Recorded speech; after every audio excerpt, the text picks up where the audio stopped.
인류 역사에서 가장 이상한 행동 하나가 있습니다. 누군가는 전쟁을 기록했고 누군가는 왕의 업적을 기록했죠. 하지만 어떤 사람들은 이런 문장을 남겼습니다. 바람 불어 꽃이 떨어지고 나는 문득 그대를 생각했네. 도대체 그는 왜 이런 문장을 남겼을까요? 이런 문장을 쓰는 일은 정보를 전달하는 것도 아니고 밥벌이가 되지도 않죠. 생존에 직접적인 도움이 되지 않는다는 얘기입니다. 그런데도 인간은 수천 년 동안 시를 쓰고 읽고 외우고 노래했습니다. 왜일까요? 왜 인간은 굳이 세상을 시로 표현하려 했던 걸까요? 사람들은 감정을 표현하기 위해 시가 존재한다고 생각합니다. 하지만 진화의 관점에서 보면 그 설명은 충분하지 않습니다. 감정 표현은 울거나 웃는 것만으로도 충분하기 때문이죠. 그런데 인간은 굳이 은유와 리듬을 사용합니다. 예를 들어 나는 슬프다라고 말하는 대신 마음에 비가 내린다라고 말하죠. 왜 이렇게 이상한 표현을 사용할까요? 이 질문은 언어의 진화와도 연결됩니다. 뇌과학 연구에 따르면 시를 읽을 때 우리 뇌는 일반 문장을 읽을 때와는 다른 방식으로 반응합니다. 영국 리버풀 대학 연구팀은 사람들에게 셰익스피어의 시와 일반 문장을 읽게 했습니다. 그 결과 놀라운 현상이 발견되었죠. 시를 읽을 때는 뇌의 언어 영역뿐 아니라 감정, 기억, 상상의 영역까지 동시에 활성화되었습니다.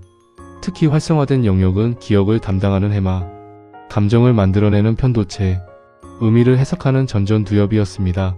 시는 뇌 전체를 동시에 작동시키는 자극이라 할 수 있죠. 시에서 가장 중요한 장치는 은유입니다. 인지과학자 조지 레이코프는 이렇게 말했습니다. 인간은 은유로 생각한다.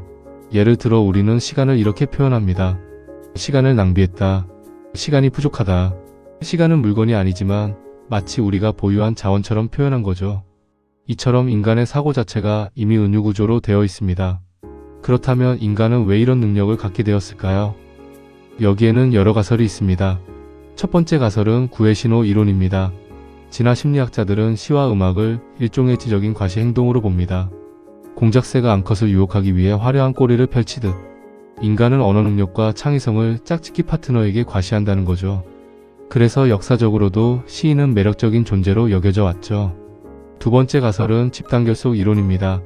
초기 인간 사회에서 노래와 시는 신화, 역사, 규범을 기억하고 전달하는 방법이었습니다. 리듬과 운율은 정보를 기억하기 쉽게 만들기 때문이죠. 실제로 많은 고대 문명에서 부족의 역사가 노래와 시의 형태로 전해졌습니다. 하지만 시의 가장 중요한 기능은 아마 이것일 겁니다. 공감. 인간은 타인의 감정을 직접 경험할 수 없습니다. 하지만 언어를 통해 그 감정을 상상할 수 있죠. 나는 슬프다라는 말보다 비 오는 밤 빈 의자가 하나 남아있다라는 문장은 우리의 상상을 자극합니다. 이때 뇌에서는 거울 뉴런 시스템이 작동합니다. 이 시스템 덕분에 우리가 실제 경험하지 않아도 마치 경험한 것처럼 느끼죠. 그래서 시는 단순한 문장이 아니라 감정을 전달하는 기술입니다. 현대사회에서는 시가 쓸모없는 것처럼 보일 수도 있습니다. 하지만 인간은 아직도 시를 씁니다. 이별할 때, 사랑할 때, 죽음을 마주할 때 사람들은 여전히 시적인 언어를 사용합니다. 정보는 사실을 전달하지만 시는 경험을 전달하기 때문입니다. 인간은 수십만 년 동안 도구를 만들고 도시를 만들고 문명을 만들었습니다. 하지만 그 모든 과정 속에서도 인간은 한 가지 행동을 멈추지 않았습니다. 세상을 시로 표현하는 것.